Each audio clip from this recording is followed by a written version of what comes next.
Está no ar Gestão Pública em Debate, um programa do Curso Superior Tecnológico de Gestão Pública da FATEC Internacional, uma instituição do Grupo Educacional Uninter, em convênio com o Instituto Wilson Pickler.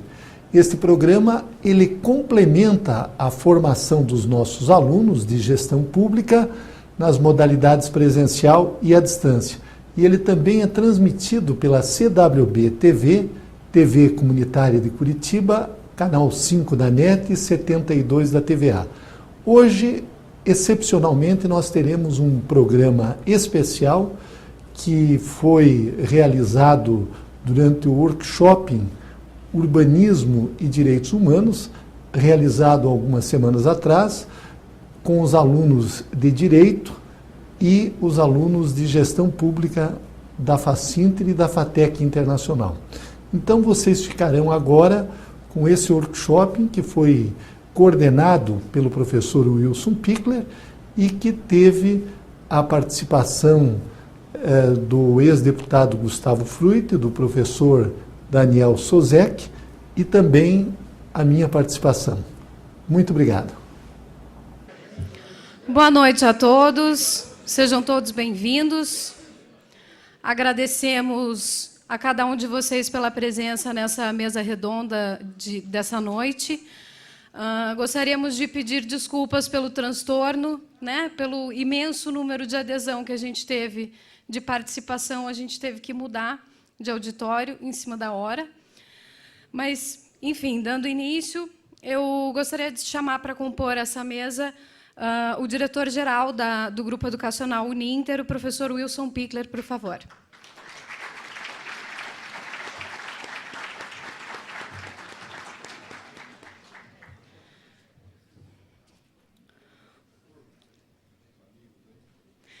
O professor doutor Gustavo Fruit, por favor.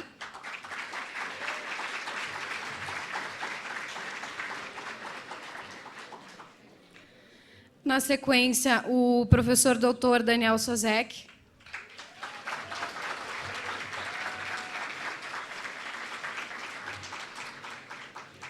E o outro debatedor dessa noite, o professor mestre Jorge Bernardi.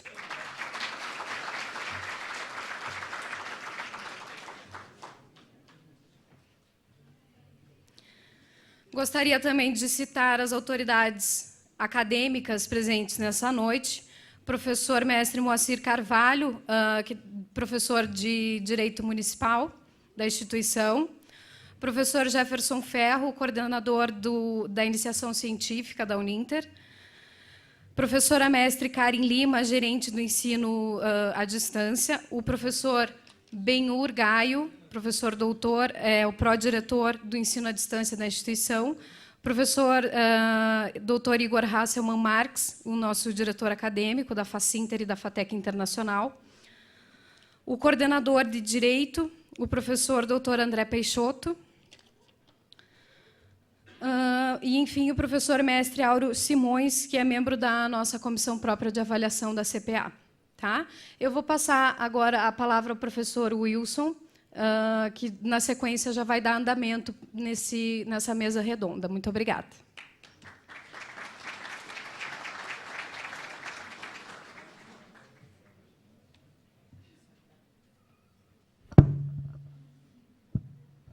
Boa noite a todos.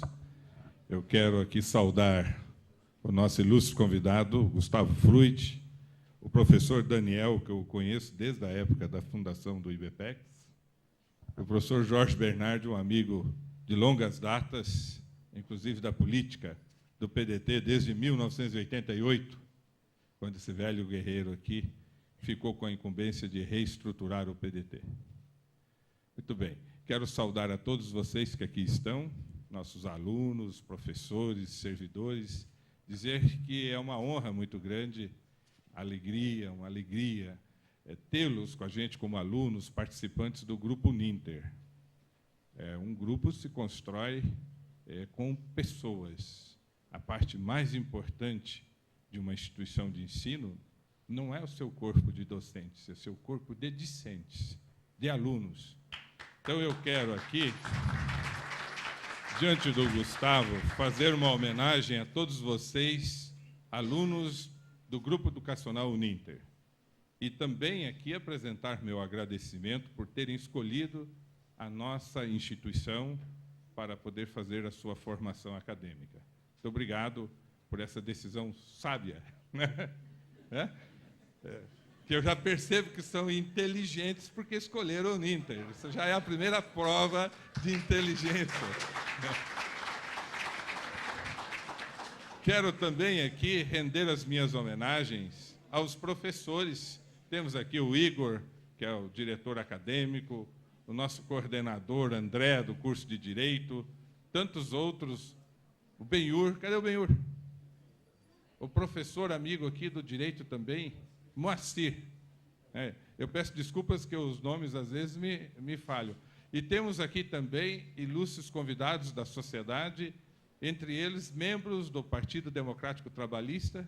Temos aqui a Maria Tereza, a Nardir, o Nivaldo Orlandi, o Bahia, o Brás está ali, a minha fã número 1, né, está ali, a Lindamir, e tantos outros que aqui estão. O Glauco está aí, obrigado pela presença. E tantos outros. Peço aqui desculpas não poder, até estou sem óculos, mas todos são bem-vindos. Muito obrigado. Bom, hoje nós temos aqui um papel importante de debater urbanismo e cidadania. Ele está passando a cola aqui para mim.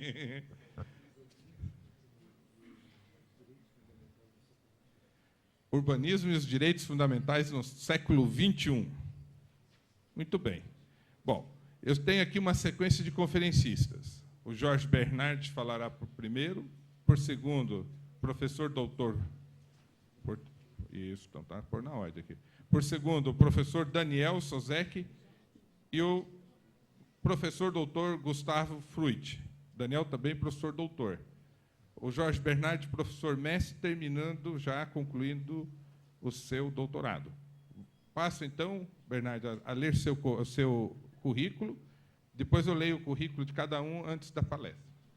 Então, Jorge Bernardi é doutorando e mestre especialista em gestão urbana, coordenador do MBA em Administração Pública e Gerência de Cidades, coordenador do curso de Gestão Pública da FATEC Internacional, autor dos livros A Organização Municipal e a Política Urbana, O Processo Legislativo Brasileiro, Gestão de Serviços Municipais.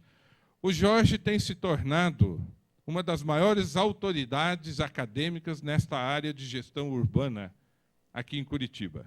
Parabéns, Jorge, pela sua jornada. Vereador de 6 mandatos, não é isso?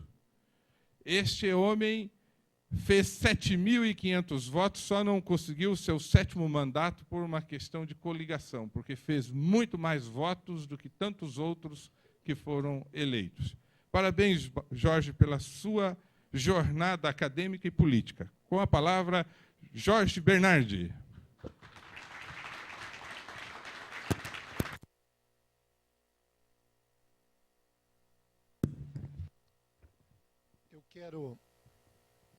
Eu quero inicialmente saudar meu particular amigo, o diretor-geral do Grupo Educacional Uninter, professor Wilson Pichler, ex-deputado federal. Saúdo também meu colega de Câmara Municipal, Dr. Gustavo Fruit, que é uma das maiores lideranças políticas desse estado do Paraná e do Brasil, e como deputado federal, juntamente com o deputado Pichler, sempre honrou o estado do Paraná e, principalmente, o mandato parlamentar. Muito obrigado, deputado, por aceitar este convite e estar aqui conosco, porque a grande atração deste evento é Vossa Senhoria.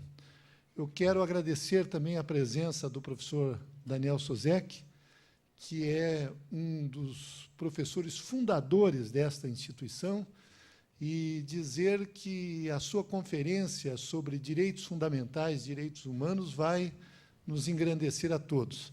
Agradeço o professor Igor, o professor Benhur, o professor André, agradeço o professor Moacir Carvalho, que é também um dos organizadores deste evento, a professora Karen e todos os professores, mas principalmente a presença de cada um de vocês aqui. Hoje, nós temos no curso de Gestão Pública cerca de 8.000 alunos à distância e presencial em Curitiba. E esse curso rurais. Vamos adiante. Então, vamos responder agora a primeira pergunta. Qual é a função do poder público? Por que existe toda essa máquina, toda essa estrutura em que muitos de nós fazemos parte, ou se não fazemos parte, nós contribuímos com os nossos tributos para manter essa estrutura toda? Ora, na minha opinião, e isso é um fruto de uma reflexão, tudo isso existe para responder essa pergunta, ou seja, existe para uma função. E essa é a teoria da funcionalidade. Então, toda essa parafernália que nós temos, tudo isso existe porque o Estado está aí, através da sua estrutura administrativa, como um instrumento para materializar os direitos fundamentais do cidadão. E vocês vão ver que os direitos fundamentais do cidadão é o direito à saúde, o direito à educação, o direito ao lazer, o direito à habitação, o direito ao trabalho. Ora, essa estrutura toda está aí para transformar essas ideias abstratas que estão lá nos nossos códigos, na nossa lei, na nossa Constituição, em algo que as pessoas possam sentir, pegar. Quando você tem uma educação de qualidade, quando você tem uma saúde de qualidade, quando você pode andar tranquilamente pelas ruas, que não vai sofrer nenhum tipo de agressão, tem segurança, isso significa que o Estado está materializando aqueles direitos fundamentais. Então, a primeira pergunta que nós respondemos é essa.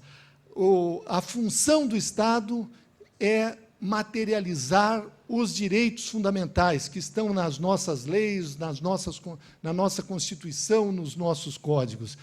E a segunda pergunta, pois bem, e quais são as funções sociais da cidade que devem garantir o bem-estar dos seus moradores, que devem ser ordenadas, cujas diretrizes gerais são fixadas em lei, e nós já temos uma lei que fixa essas diretrizes, que é o Estatuto da Cidade, que é a Lei 10.257/2001, que o nosso deputado Gustavo Fruit ajudou a aprovar como deputado e como membro da Comissão de Urbanismo, e que essa política é executada pelo município, cujas diretrizes, que estabelece as diretrizes do desenvolvimento urbano.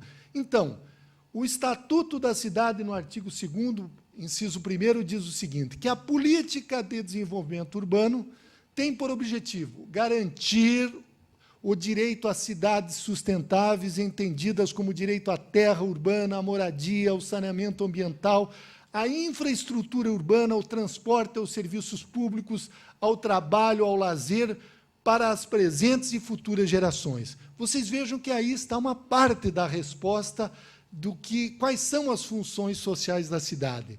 Então, nós fizemos essa reflexão e procuramos classificar aqui para vocês 12 funções sociais em 3 grupos de 4 funções sociais.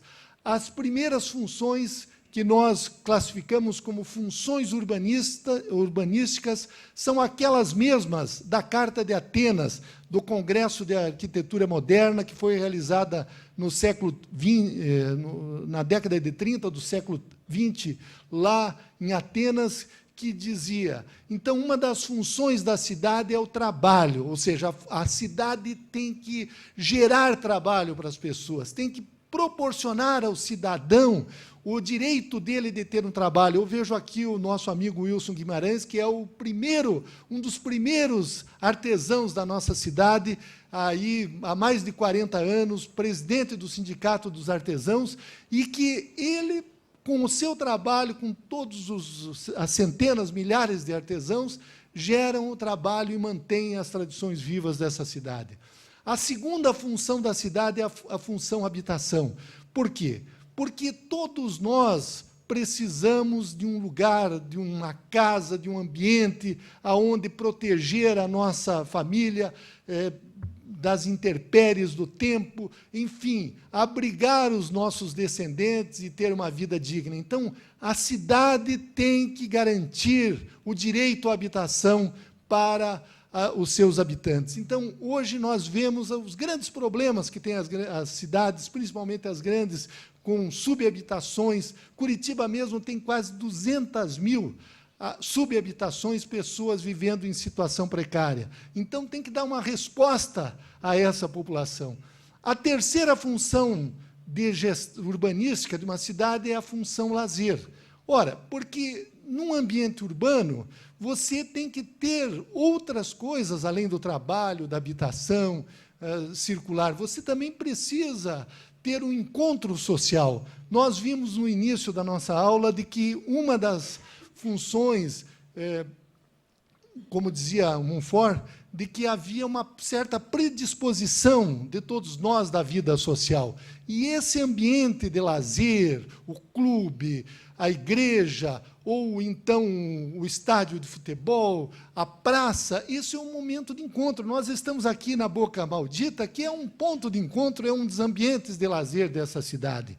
E a circulação, a mobilidade, ou seja, a cidade tem que dar respostas a essas questões de circulação, de mobilidade. Não podemos viver uma cidade com 1.300.000 habitantes, como é a nossa, e que não tem alternativas, que estão há décadas aí discutindo se vamos ou não fazer esse metrô, vamos ter transportes de massa e acabamos não tendo. Pois não. E, seguindo, então... Pode.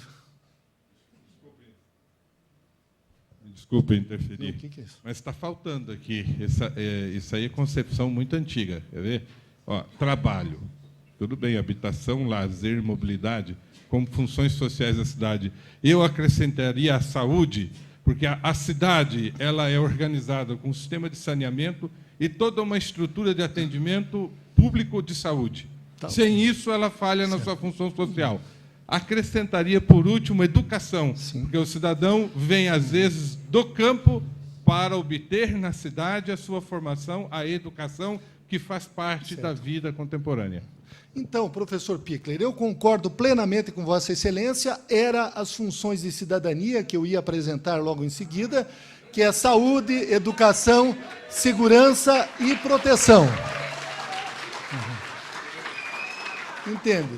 Então, o segundo grupo de funções sociais da cidade eu classifico como funções de cidadania, ou seja, o direito à saúde, o cidadão tem que ter direito à saúde, saúde de qualidade, porque as pessoas precisam, para serem felizes, se realizarem, terem saúde. E o poder público tem que materializar a saúde através de programas de atendimento à saúde. A questão da educação, muito bem lembrada pelo professor Pichler.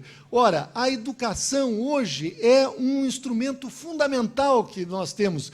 Outro dia veio aqui no nosso país o Bill Clinton, e o Bill Clinton disse assim, o nosso país, o Brasil vai ser uma grande nação quando investir no ensino de segundo grau. Uma das grandes bandeiras do deputado Pichler, lá no Congresso Nacional, foi de que os recursos públicos fossem destinados ao ensino de segundo grau. Ora, nós temos hoje 6 milhões de pessoas em ensino superior, temos 6 milhões de pessoas no ensino médio, segundo grau, e temos quase 20 milhões no ensino primário. Então, há uma defasagem. E essa tem sido uma bandeira do nosso deputado Wilson Pichler, lá no sentido de investir, principalmente na educação de segundo grau. A segurança, no nosso ponto de vista, também é uma das funções sociais da cidade. Ora, você precisa não apenas ter a segurança física, a proteção do teu patrimônio, da tua vida, mas também a segurança nos aspectos mais sublimes, como a segurança jurídica. Entende que o direito do cidadão, o cidadão ter que a coisa julgada não será modificada, ou seja, aqueles princípios do direito que serão garantidos, assegurados a todos. E a proteção, Ora, a sociedade também deve proteger os seus filhos, os seus habitantes. Então, com programas de proteção às pessoas com deficiência, às pessoas idosas, às crianças, os adolescentes, as gestantes, enfim, essa é uma das grandes funções sociais da cidade. E o último grupo de funções sociais da cidade que nós classificamos como funções de gestão, ou seja, isso tudo está na nossa Constituição, estão nas nossas leis, mas nós temos também que prestar serviços com qualidade. A prestação de serviços públicos é uma das funções sociais da cidade. Curitiba, vocês não sabem, talvez, mas Curitiba presta 3.400 tipos de serviços diferentes à população.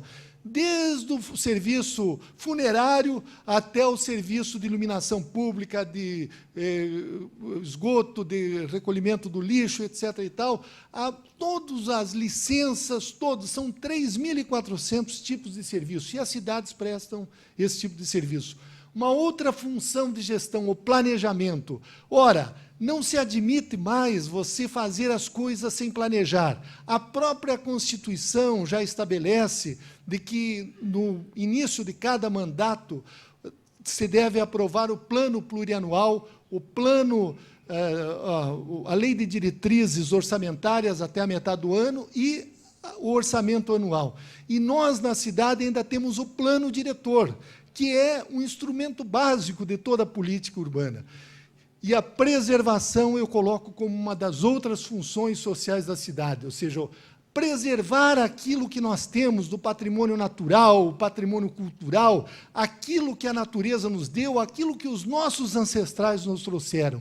E o último de todos essas funções sociais são a sustentabilidade urbana. Ora, nós vimos que o nosso planeta tem cerca de 4,5 bilhões de existência. A vida na Terra, a vida microscópica, surgiu há cerca de 3,7 bilhões. Mas, se nós pegarmos aí o período em que começamos a ter seres multicelulares, isso é cerca de 500 milhões de anos atrás. Tivemos a evolução dos peixes, depois das árvores, e, finalmente, tivemos um período em que os dinossauros comandaram esse planeta por cerca de 150 milhões de anos, mas há 100 milhões surgiu uma espécie que sobreviveu ao Catê, ou seja, aquele grande cataclisma que aconteceu há 65 milhões de anos, que foram justamente os mamíferos. E dessa espécie, os mamíferos que todos nós descendemos. Então, sustentar esse planeta, não apenas para a nossa geração, dos nossos filhos, dos nossos netos, mas para todas as gerações futuras, deve ser uma tarefa de todos nós. Então, a sustentabilidade é talvez a principal bandeira que abarque todas as funções sociais da cidade. Então, com isso, nós apresentamos aqui algumas daquelas que nós consideramos funções sociais da cidade. Tem outras, certamente vocês apresentarão outras no futuro e agora refletindo. Então, concluindo as nossas palavras, eu gostaria de dizer, respondendo aquelas duas questões iniciais que eu fiz, o poder público existe para quê?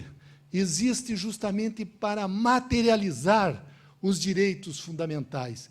E as funções sociais da cidade são a materialização desses direitos fundamentais. Muito obrigado. Parabéns ao Jorge Bernardi. Nós somos os urbanautas. O Jorge é um urbanólogo, né? É um estudioso. Parabéns pela belíssima palestra. Nós temos aqui 3 perguntas para o Jorge Bernardi. 2, elas coincidiram com a seguinte temática. Quando o Estado falha na sua função social, o que o cidadão deve fazer? Ou como intervir nessa situação? Outra pergunta ao Bernardi: a municipalização administrativa, em especial orçamentária, das cidades, não seria uma solução mais adequada para as questões de saúde, segurança e moradia? Terceira pergunta, um elogio: Parabéns pela sua belíssima palestra. Acredito que os três estão, né? Tenho certeza, os três estão de parabéns. Cada um trouxe sua contribuição na sua forma. Eu estava falando para o Gustavo, importante é a gente observar a originalidade com a qual esses conferencistas conduzem os temas, trazendo já a sua experiência de vida.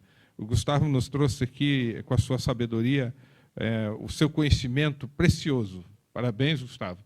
E o professor Daniel nos surpreendeu também, nos dando, inclusive, um desejo de estudar mais sociologia. Fiquei até com vontade de fazer a graduação em sociologia. E o Bernard é o campeão, né? Nosso coordenador de serviço público. Bernard, a pergunta e o elogio... Oi, para mim? Cadê? Professor Pickler?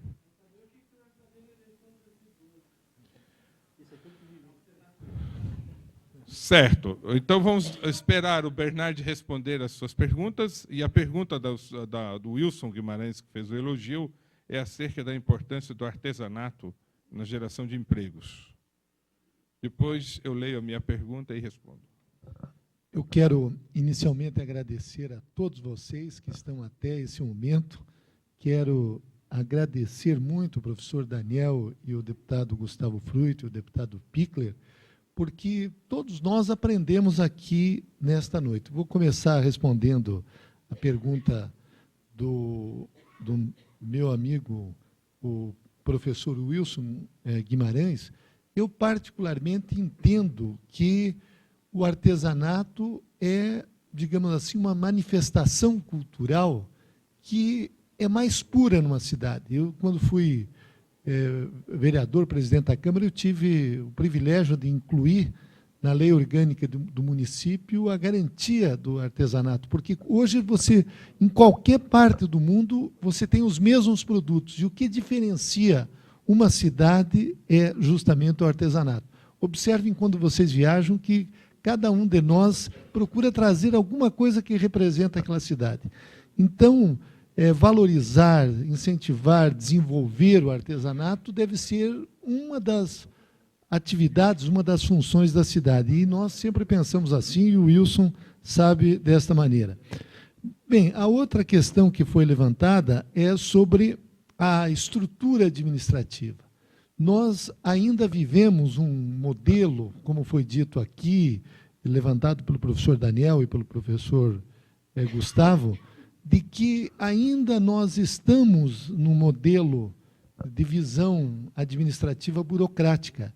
E isso tem os seus aspectos positivos, mas também tem os aspectos negativos. E hoje uma visão que se tem da administração pública, ela transcende esse conceito da burocracia. Apesar de que o gestor ele não pode fugir muito, porque senão ele está sujeito às punições do Tribunal de Contas, do Ministério Público, do Judiciário, etc. e tal. Então, quando você, digamos assim, enfrenta essas questões, tem uma nova proposta que foi adotada, mas também tem sido muitas vezes distorcida, que é justamente a nova administração pública. Você ter um processo gerencial mais dinâmico, mais efetivo, buscando e vendo o cidadão como alguém que, digamos assim, é um consumidor de um direito social. E, evidentemente, que isso ainda está num processo de está sendo engatinhado. Então, nesse aspecto, eu acho que a cidade tem que buscar essas soluções, tem que materializar esses direitos fundamentais, e aí é como foi dito no início pelo Gustavo, não é a questão de falta de recursos, ou professor Daniel, nós temos até os recursos suficientes, mas o que precisa é distribuir melhor esses recursos. Pois bem, e a outra pergunta, quando a cidade não cumpre a sua função social? Evidentemente que isso são objetivos, são metas que nós estamos olhando, estamos buscando chegar a esse ideal.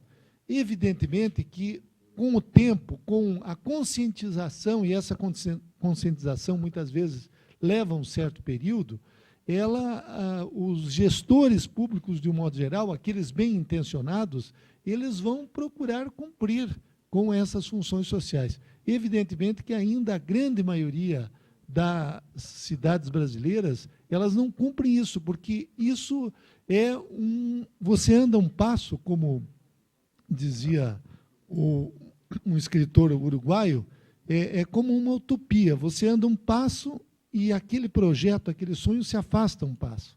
Entende? Então, você tem que buscar um processo de discussão, de debate, de conscientização. E o mais importante, me parece, além da presença de vocês aqui nesta noite, é que isso nós vamos levar para cerca de 12 mil alunos que nós temos em todo o Brasil, que vão acompanhar essas reflexões e essas ideias. Então, são pessoas em mais de 500 cidades brasileiras que vão ver o que nós pensamos e refletimos sobre isso.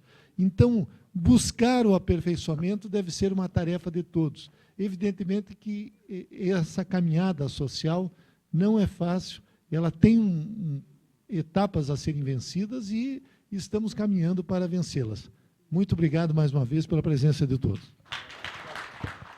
Educar é fazer sonhar, é acreditar no valor das pessoas, ampliando seus horizontes. Educar é realizar. Com a missão de criar oportunidades que transformam a vida de quem precisa, o Instituto Wilson Pickler de Responsabilidade Social faz a diferença para muitas pessoas. Oferece cursos de graduação e pós-graduação à distância, em parceria com o Grupo Uninter, e cursos livres de capacitação. Além disso, possui projetos de geração de renda para comunidades carentes. Instituto Wilson Pickler de Responsabilidade Social, acreditando no valor das pessoas através da educação.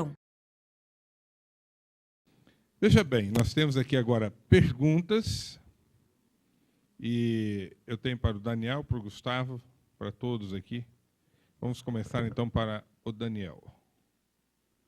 Daniel Souzek, você entende que as instituições religiosas, ou mesmo a religião e os partidos políticos, estão, de alguma forma, contribuindo para ajudar na reflexão acerca da vulnerabilidade que foi objeto de sua exposição? Vamos fazer as 3 perguntas, então. O que você acha dos políticos brasileiros?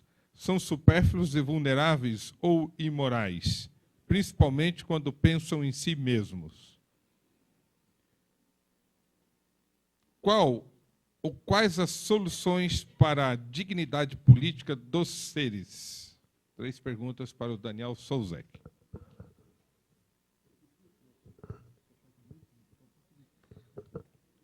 Bom, pessoal, primeiro eu queria agradecer pelas questões, elas são assim muito importantes e interessantes, para a gente possa pegar e começar a pensar algumas coisas. Com relação aqui à segunda questão, os políticos em si mesmo, eu gostaria de lembrar as ponderações postas pelo Gustavo Frutti, à medida em que ele foi colocando, vamos dizer assim, o problema da percepção das pessoas sobre isso. Então, o que assim, até te comentava, né, há um pouco tempo atrás aqui, agora há pouco, é justamente o fato de que, às vezes, a gente não tem um envolvimento, a gente não tem um acompanhamento, nós não temos uma preocupação mais sistemática com relação, né, por exemplo, à participação política, e nós nos movemos por um certo senso comum de dizer assim, ninguém presta. Então, assim, e o que eu tentei explanar na minha colocação é justamente o problema dessa superficialidade, de uma certa banalização, de uma certa, vamos dizer assim, falta de uma reflexão consistente. Então, às vezes, na verdade, o problema da gente é pensar o seguinte, quem não está fazendo o quê, por quê e como?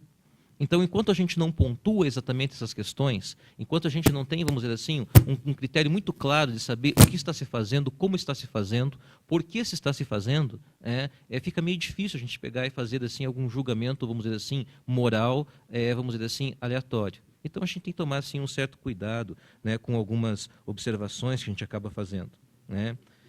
Com relação a, vamos dizer assim, as soluções para a questão da dignidade política, a solução eu imagino que é muito simples, simples e complicada. A política, na verdade, não existe, na verdade, os políticos, não existe o governo. Nós, por participarmos da polis, da cidade, compete a gente, na verdade, acompanhar, vamos dizer assim, a perquirir, a questionar, a participar efetivamente do processo.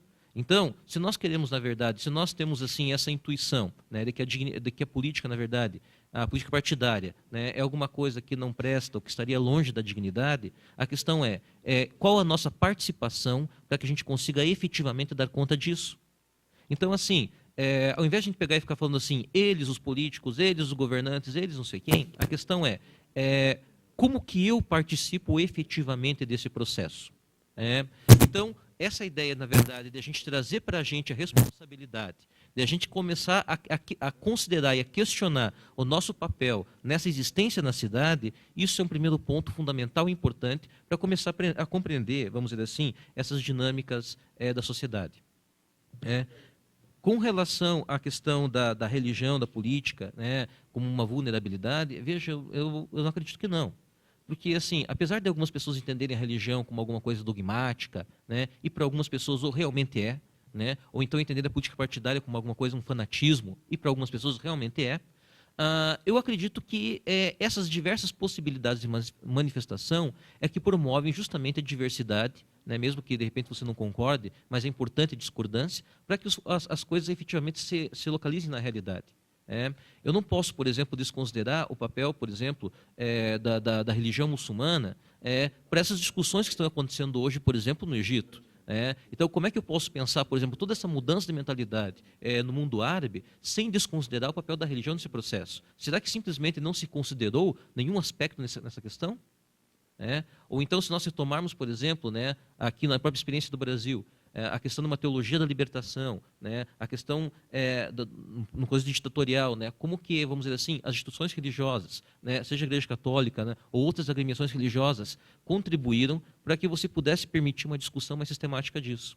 Então, eu acredito que, claro que, vamos dizer assim, a gente não pode ser assim ingênuo, e a gente acompanhar aquele raciocínio de Shakespeare, que fala que quando nós dormimos, todos nós somos vulneráveis.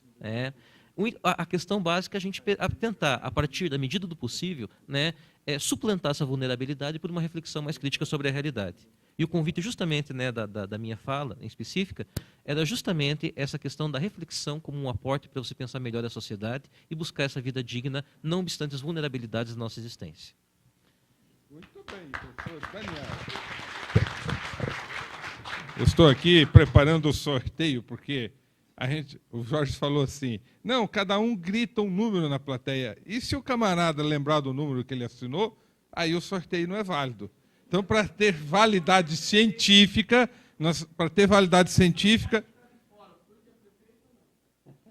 Não, está aqui a pergunta. Está aqui a pergunta. Então, agora vamos fazer as perguntas para o Gustavo.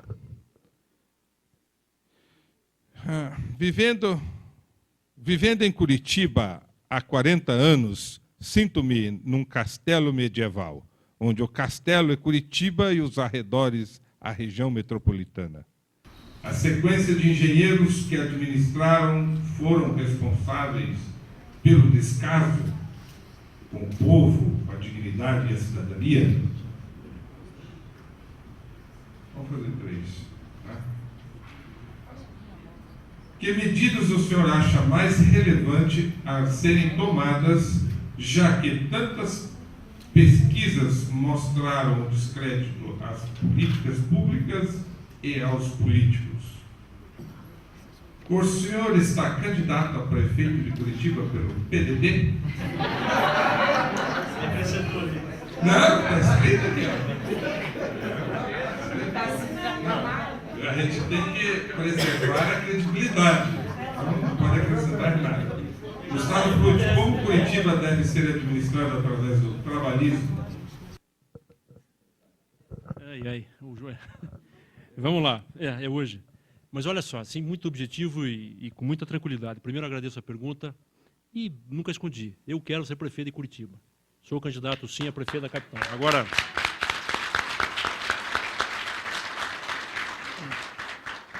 mas, de qualquer maneira, nesse momento a gente vive essa discussão partidária. Eu sou filiado ao PSDB, tenho provocado, na medida do possível, esse debate interno, esse debate na cidade, esse debate com a direção nacional, mas isso decorre muito da falta de cultura partidária do Brasil. Imagine se nos Estados Unidos o Partido Republicano vai discutir o apoio ao Obama porque Obama está bem na pesquisa o ano que vem. Um dos fatores dos partidos é gerar líderes, é gerar ideias, é criar pessoas que tenham a capacidade de liderança. E é por isso que cada vez mais a renovação na política brasileira é muito difícil. No Paraná, e aqui respeitando a posição de vocês e dos dois, mas em 20 anos o Paraná só teve 2 governadores, Requião e Lerner. A nível nacional, e também com todo o respeito, a Dilma e o Serra são de uma geração anterior ao Lula. Há um vazio de lideranças no país e no Estado. Tentem pensar em 5 nomes nacionais, os 5 nomes estaduais, e não necessariamente de mudança de geração, mas pessoas que possam representar mudança de comportamento na vida pública. É muito difícil. E o risco é a gente perder muito tempo e gastar uma imensa energia nesse debate interno e nesse debate que acaba sendo autodestrutivo. Então, eu estou procurando evitar essa discussão em público, porque é muito especulativa. Se tiver um fato objetivo, vamos a ele. Mas eu imagino que mais 30 dias defina. É claro que eu tenho bons amigos, recebi com muito orgulho um convite do Pichler, do Jorge, do Osmar Dias e do Lupe. Isso tudo a gente está avaliando, porque existem até as possibilidades de coligação. Mas, a partir daí, eu só vou colocar mais lenha nessa fogueira. Então, entendam e me permitam este silêncio com relação ao tema. Com relação à questão metropolitana, é a cidade sem fronteiras. Está descolando. Interessante isso. Isso acaba refletindo também na gestão. O resultado eleitoral dos municípios da região metropolitana com o resultado da capital. É porque está havendo um sentimento de que a região acaba sendo segregada.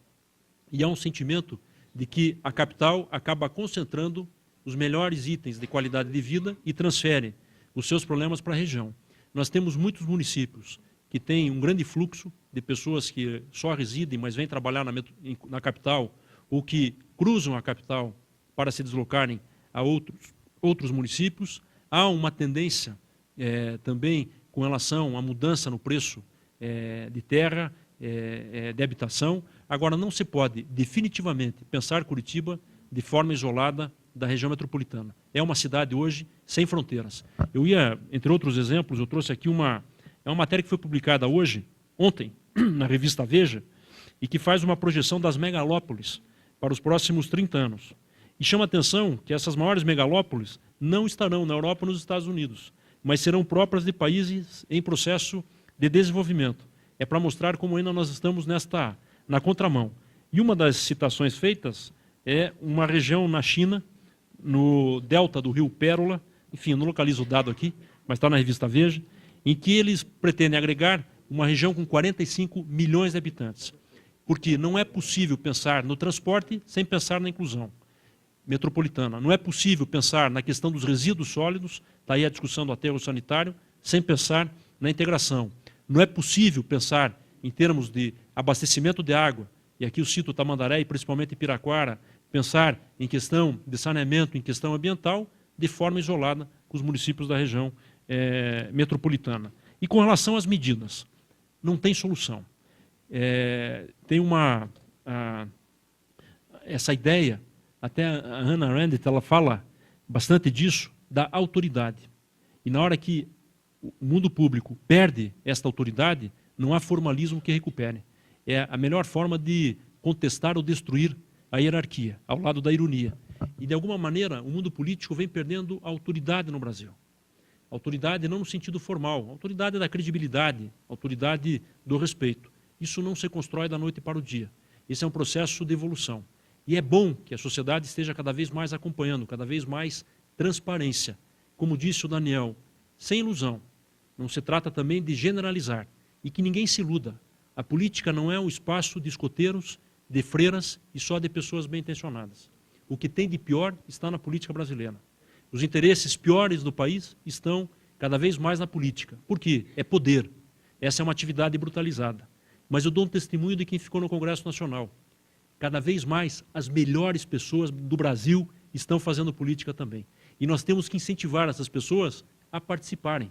Porque, infelizmente, o que eu testemunho hoje é que tem muita gente qualificada, preparada, que se assusta e, se tiver oportunidade, vai cumprir com outra atividade na sua vida. Então, é um espaço de contradição. Agora, tenho certeza que isso não se faz sem um permanente combate, um permanente embate e clareza de posição. Mais uma aqui.